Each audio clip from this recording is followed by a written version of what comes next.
फूल माता के श्रृंगार है जननी।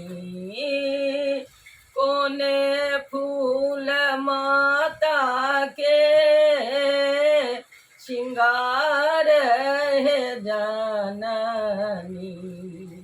फूल गई कचनार, फूल गई कचनार है जननी।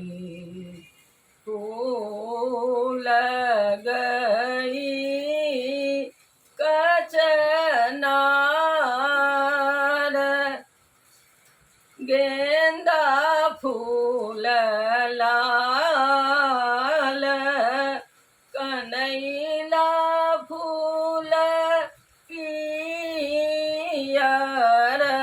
गेंदा फूल लाल, कनैला फूल पियर। अड़हुल फूल माता के श्रृंगार है जननी। फूल गई कचनार, फूल गई कचनार है जननी।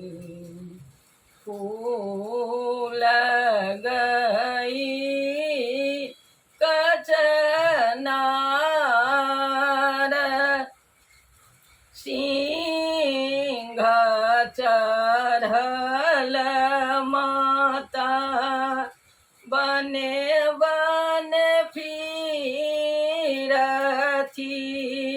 सिंह चढ़ल माता बने बन फिरथी। बही गेल सोनी तक धार है जननी। फूल गई कचनार, फूल गई कचनार है जननी।